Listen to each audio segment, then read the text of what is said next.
नमस्कार दोस्तों, Bharat selection wing लक्ष्मणाबाग Barabanki के ऑफिशियल चैनल पर आप सभी का स्वागत है। डिक्टेशन रामधारी गुप्ता खंड 1 प्रतिलेखन संख्या 19 स्पीड 40 स्टार्ट होगा 5 सेकंड बाद।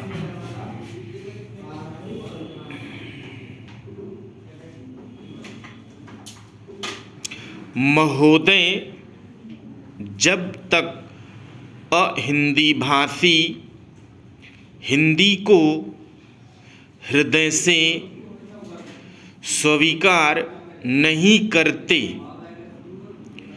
तब तक वह राष्ट्रभाषा का स्थान नहीं पा सकती, और यह तभी हो सकता है जब वे यह समझें कि इसमें उनका भी सहयोग है और उन्होंने इससे केवल लिया ही नहीं बल्कि इसे कुछ दिया भी है, और उन पर कोई दूसरी भाषा लादी नहीं गई है, बल्कि यह उनकी ही भाषा है। मेरे कहने का अर्थ यह नहीं कि आप उनकी ही व्याकरण अपना लें। इसका अर्थ यही है कि आप उदारता पूर्वक जितना ले सकते हैं ले लें। भाषा इसी प्रकार बन सकती है।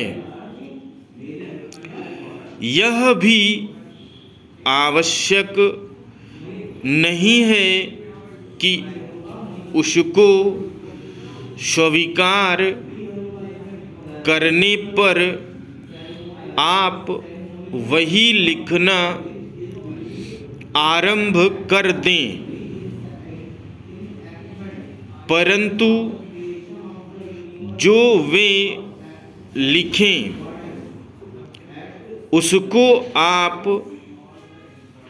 गलत न समझें। आज किसी भी भाषा का रूप वही नहीं है जो उसके प्रारंभिक काल में था। उसमें परिवर्तन होता रहता है। हिंदी के इतिहास में भी आपको यही बात मिलेगी। मैं हिंदी का कोई विद्वान नहीं हूँ, पर मैं अपने अनुभव से कह सकता हूँ कि उसमें भी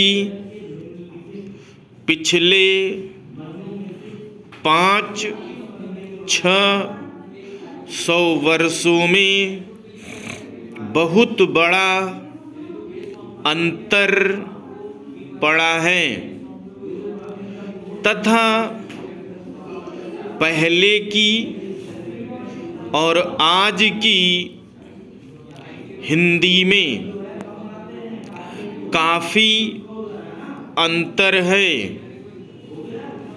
इसलिए नवयुग में जब वह देश की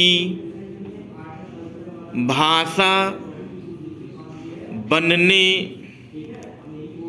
जा रही है तो उसमें थोड़ा अंतर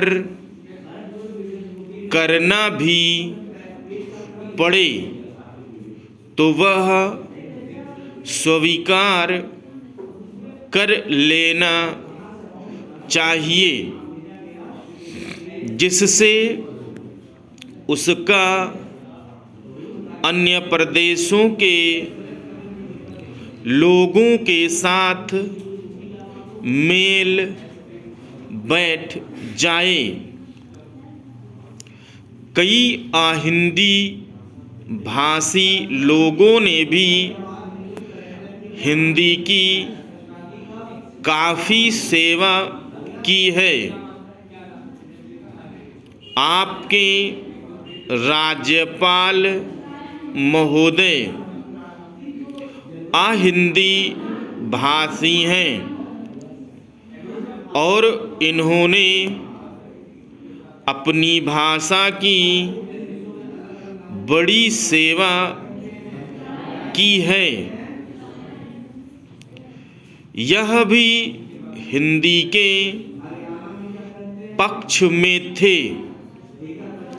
और इन्होंने बड़ा योगदान दिया,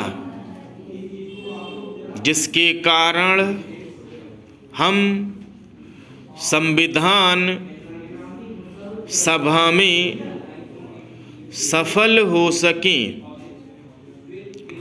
यह भी यही विचार है जो मेरा है।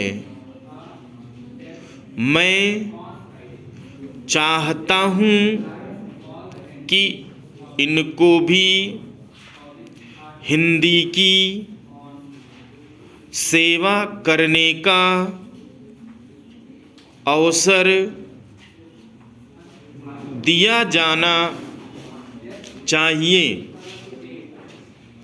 उसका फल हिंदी के लिए और देश के लिए अच्छा ही होगा।